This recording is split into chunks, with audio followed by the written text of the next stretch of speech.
right, 15 minutes of heat here for you on 560 WQAM as the Miami Heat continue their road trip tonight against the Los Angeles Lakers. Heat 2-1 so far on the road trip and played well in every game.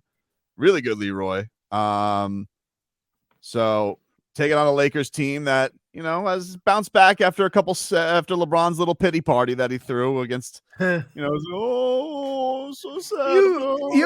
You're almost as bad as Skip. I'm not as bad as what are you talking? By the way, did you see yesterday where Skip is like, "Oh, I'm a LeBron fan now." He's pulling out all the love. He's pulling out all. You know what?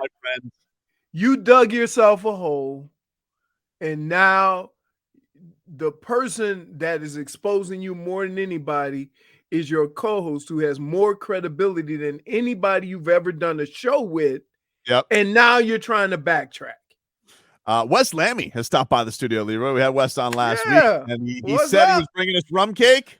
Leroy. Oh, yeah. I gotta tell you, Leroy, this thing looks good.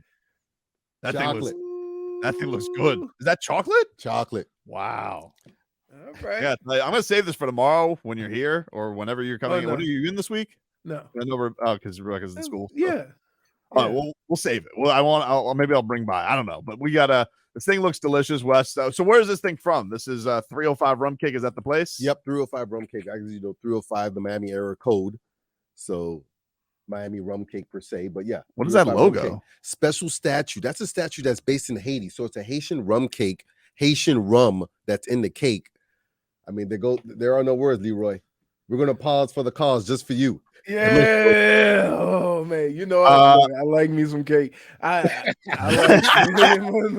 I'm like, hey. It looks. I'm one of those people that I don't like icing, so I don't like that buttercream icing. So I like German chocolate cake. I like stuff like chocolate cake because I don't like the wedding cake. I can't stand wedding cake. Yeah. So rum cake is right up my alley. Wes, you guys can see Wes work at worldwidewest.com, and he's boots on the ground all the time. This, we got some fun Heat games coming up back home against the Nets, and that's against the Bucks. But we've been talking with the emergence of Victor Oladipo. Like, oh my God, this team looks like they're starting to something seems like it's a buzz. What have you made about Vic's return recently? Like, he looks. I mean, he's been back, but like the last, I would say, handful of games, he started to look like the old Victor Oladipo. Exactly, and complete progression. So it's like a warm up, and then last night he was amazing again off the bench. Clams. Did you see the play, Leroy, where he goes, where like John Wall's got the ball, and then Vic just does this, and then just steals the ball, like completely disrespectful. Yeah. Like he was just like, I'm gonna pick this guy's pocket, and then just gave the easy bucket to Gabe Vincent. He's just like he is in a different realm of confidence right now. I think people that have watched basketball the past few years kind of forget at how good this dude was when he was, when the Heat would play Indiana, when he was there, it was the Vic show. If you wanted anything done, you had to stop Vic. And then the injuries kind of just got him. But kudos to Miami for there's not a whole bunch of teams that would be this patient with a guy who needed the time to get back. And they have been very patient. You don't see that very often. Usually they wouldn't because we all wondered after the last year whether they would re-sign him. Yeah. Yeah. And he's looked great. He looked great. Yeah. And like Spo's trusting him. He's closing games with him. I really do think it's added a different dynamic to him. And that's the thing. Like Vic has always had that defensive mindset back to Indiana, like you mentioned, Leroy. Right.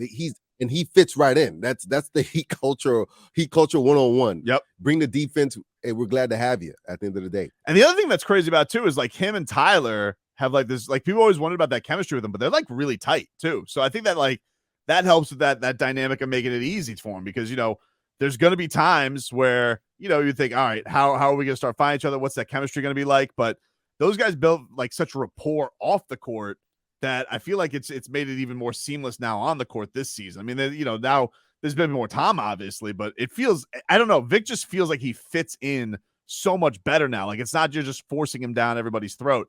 He's adjusted to everybody and everybody's kind of adjusted to him. And one thing I want to just dive into real quick is obviously we see Tyler's just surgence on this road trip again, killing it, and it's just been amazing. And we got to give the Heat a lot of credit because we know it's been a perfect storm of injuries, subpar, okay, 3-point shooting at some point, and obviously just dealing with the losses in and out and people with different lineups. But at the end of the day, above 500 again. Yeah. Right. I think one of the cool things about the relationship between Tyler and Vic is this. Vic gonna help Tyler play better defense. Yeah. It ain't gonna work. All these guys can score. But like you said, with the Heat, it's a defensive thing that'll get you off the floor. Exactly. And I think when you see your guy putting forward that effort on the defensive end, those things kind of resonate throughout the rest of the guys on the floor. And so it's kind of that spark thing. It's like, when you put UD in the game, you know what style of basketball is coming to be played, and you better get on board.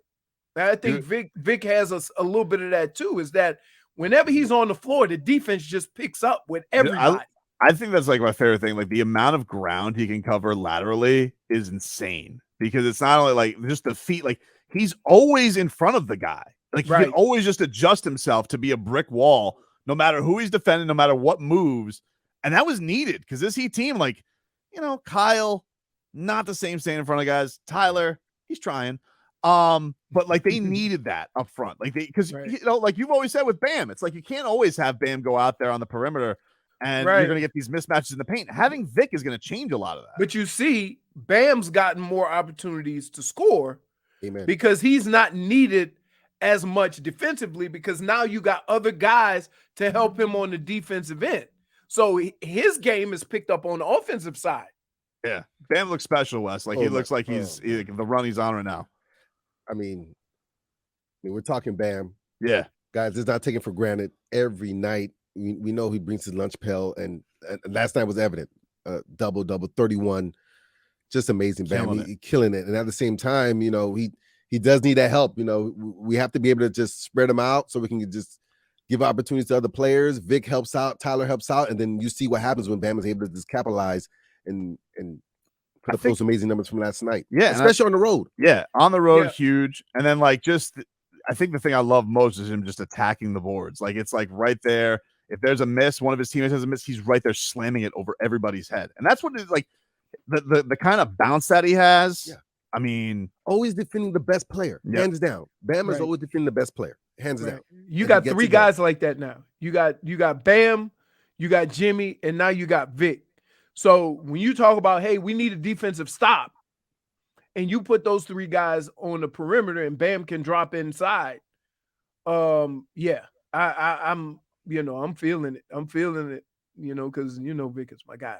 You love that guy, dude. Yo, ever since when he went to the University of Indiana, I'm like, he's a baller.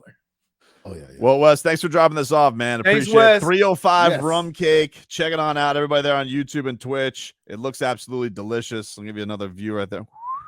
Oh, yeah. Right there. So go check that out. Go check out Wes Lammy, his work at worldwidewest.com. He's boots on the ground all over the place on all the local South Florida events. We appreciate the time, man. Thank you so much. Thanks, Wes. I love it. I can't wait. I can't wait for the Heat to beat them again, and he's going to be, it's not in my DNA to play this kind of basketball. Except the only difference is that Nuggets. The only difference is you are legitimately making fun of the guy who's going to be the best scorer in NBA history. Yeah, he's a really good player. He's also a show pony. Really? No. That's him. No. Please, Pat, save me. Please save me from the Lakers. I'm sorry. Get over yourself. You think he wants to come back to Miami? Oh, what do you think that was? That whole performance? That was throw me a lifeline, please. Performance. Oh, that whole dog and pony show, dude, that he was putting on after he kicked his ass. What I mean, what did you think that was? You thought that was just him being honest? Come on, just LeBron just saying things. My DNA to play. I want to play winning basketball. All right. I mean, nobody made you trade for Russell Westbrook, dude. Who wanted that? You knew street clothes was going to be made of porcelain. You knew that. And guess where he is? Who's been balling out for the Wizards? You traded his ass for Westbrook. I know. Isn't that crazy? None of these guys were good enough to Brandon Ingram wasn't good enough to play with LeBron. Brandon Ingram. LeBron said, no thanks. If he had just kept the players that he had and didn't trade for anybody, he'd probably be better off. Yeah. Yeah. I mean, they won the championship. I mean, asterisk because Goran got hurt, but good for, A lot of fodder with this Kyle Lowry, huh? People won't let it go that he's going to get traded. I don't think he's going anywhere. Had a good season. It's been okay. Oh, boy. Here we go. Okay. This is how it starts, Marcos. What do you mean? I didn't do anything. This is how it starts. It's been okay. It hasn't been great. He's in a little bit of a... doing. You know what you're doing? Here's what you're doing. You're closing the door, but you're leaving it unlocked. I'm not leaving the door open. First of all, I like Kyle Lowry. That's my guy. Really? Low dog. Really? Low dog, dude. That's my guy. Can I just make a suggestion? Don't like me like you like Kyle Lowry. Weren't you trading him like the other day? Huh? No, Bill Simmons was trying to trade him. So was Windhorse. They wanted to trade Kyle Lowry for D'Angelo Russell of all people. Why would they do that? Which I found strange. It's all this. That's why I'm saying, JP, all this fodder around him. It's very strange. Very strange. You don't think you have anything to do with that? No, I'm not Windhorst. Don't make me bring back Scooby so he can side-eye you. I'm just telling you, J-Fig, it's very odd that they put all this Lowry noise out there. Why would they do that? You do it. Since it's contract related. Just because he has such a big contract, the Heat may try to unload it. Yeah, but unload it for what? This year? You don't think you're gonna be able to trade an expiring Kyle Lowry contract next year? I think they will. Every team wants an out for cap space. It's not like this 4-year deal down the line. I don't know. I can't see the Heat just doing it to get out of the Kyle Lowry deal a year early. Doesn't make sense to me. It doesn't make sense.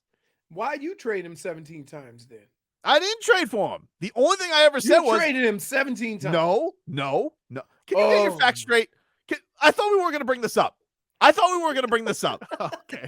Nobody had a problem with my Kyle Lowry. No. I said with Kyle Lowry originally... Hold on, because I'm telling you, no wiggle room, facts. What I said it better not be a may, hopeful, could be. No, I'll be honest about it. What I said when he was still on the Raptors at the trade deadline. The Raptors? No, you traded him 5 times from here. No, I haven't. Oh, my. You mean for trade filler with Kevin Durant? That doesn't count. Wait, did you or did you not? Well, you got to match salaries. That's how it works. If he's your guy, it would not count. Right. Hey, Tobin. That's my theory. Wait, we were talking UFC. I always know when you're lying, fraud. I talked to Kyle Lowry's people over the summer. I was like, hey, I love you guys working out at the UFC facility. He wasn't great. Working out. He was too. I was having talks with people at the UFC about Kyle Lowry and Bam working out there. I'm a journalist. You're terrible. The one that sticks with me, and I've answered for my crimes, is I said I never wanted him. I said Lowry. Yeah, but you've traded him 5 times this year. Not because of him, though. You got to match salary. It still matters. You traded him. It doesn't not because of him. Not because of him, though. That makes it even worse. That's the matchy match. That's how the game works. That makes it even worse. Why? Because you're like, I'm not trading Jimmy or Bam. I care so little about Kyle Lowry. It doesn't even matter who he is. I'm just looking at his number. That's not true. That's not fair. Wait, what did you say? What did you just say? What did you just say? You said he has. I didn't even trade him because I wanted to trade him. I traded him for filler. Now he has hit a woo. I mean, lately, woo. This road trip. I don't know what's going on. You're not even putting him on notice, though. 3 points, 5 points, 6 points. Woo. Are you putting him on notice or are you just trading him? He's not on notice. I kind of, because here's my theory behind it, because Spo's not playing him a lot of minutes. My theory behind it is he was playing so many minutes early on the season. I think they're trying to taper it down a little bit. I think. I'm not positive. It's just my working theory. But he has had a little slumpy here. Also, his declining play has coincided with Tyler and Bam's improvement. That's another thing. Like, he kind of has to, is he taking a back seat to the young guns? Because, you want them to kind of run the show right now. And, he doesn't really do anything with the ball other than shoot threes, and he throws that pass all the way up, that's your move. Party Now post. Tobin t-shirt is, I'm a journalist with him eating crow. That is journalism. I didn't have my journalist boots on at that time. It was a hot take thing. And I paid my bets. I don't know. A lot of Kyle Lowry fodder, though. You are the worst because you bring stuff like this up. And then when you get called to answer for your crimes,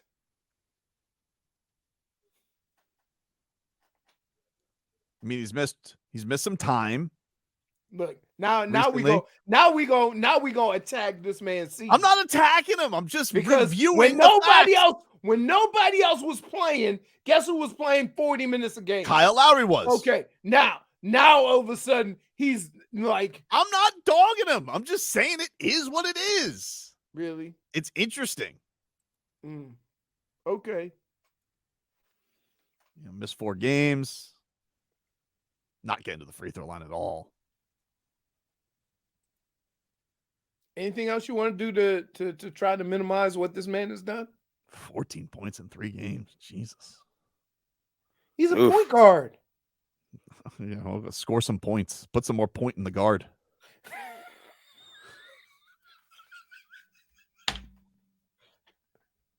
That's my guy, though. Listen, I'm not worried about it. He's going to bounce back. He's going to bounce back. He's going to bounce back. That's my dude. That's my guy. That's my guy. He's going to bounce back. He's going to bounce back. Really? No way. More point in guard. Really? Who Tobin is. That's right, low dog. That's your guy. That's my guy, though. You are the worst. Oh, man. I think that you never answer for your crime. I answer for my crimes. I did too. When? Anytime anybody's got a problem with old Tobes, I'm right there, boots on the ground. Trevor Lawrence. I don't care about Trevor Lawrence right now. Oh, if he wins on Saturday, I'll answer for my crimes. You've taken a different approach. If he makes the playoffs, there will be a trial here on Monday. No. Why? Based on where they were last year, the way they are this year, you think Trevor Lawrence had nothing to do with it? I didn't say nothing to do with it. I'm saying if he makes the playoffs, I'll have a trial on Monday. So you're saying that what they've done this year doesn't matter if they don't make the playoffs. What does a Jacksonville trial look like? Is it like a hootenanny? I don't know. You're the resident redneck. You tell us. It's at a Zaxby's. It's at a range, right? Yeah, it's on the range. I'm fixing to think you're guilty. Objection, Your Honor. Oh my goodness. Oh man, I'm going to hell. No, say hi to Chris Sims. Yeah. You babies. He's in the baby section though. Jeez. Stop poking me with your pitchfork. Hey, you know what? Hell's not that bad.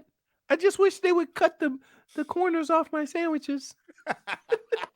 And diagonal. I love this pacifier made out of fire. Dude, wow.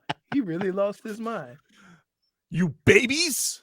Man, So what's happening with Skip and Shannon? Did they just move it on, keep it moving? I don't know. A lot of people think it's going to be the end. I don't know. I told you that it's yesterday. Up to Shannon. I think it's up to Shannon. What does Shannon want to do? I told you that yesterday. Like, come on, I man. don't think Shannon's going to leave that show. Skip Bayless has gone out of his way to minimize the credibility of Shannon Sharp with some of the things he says about his career and whatever. He's done this to himself. But what kind of takes the cake is that when you have to tell somebody how much you respect a coworker, that means there's questions out there about it. And you follow it up by saying, I really respect Shannon Sharpe, and less than 24 hours later, you cut him off. No, you don't. You don't respect that man. And he is the one person bringing that show credibility. Hey, quick break. Wrap things up on the other side. Previously on Tobin. If he strapped that to his ass, it ain't going to help him play no better defense. Strapped it to his ass. He looked like Kyle Lowry.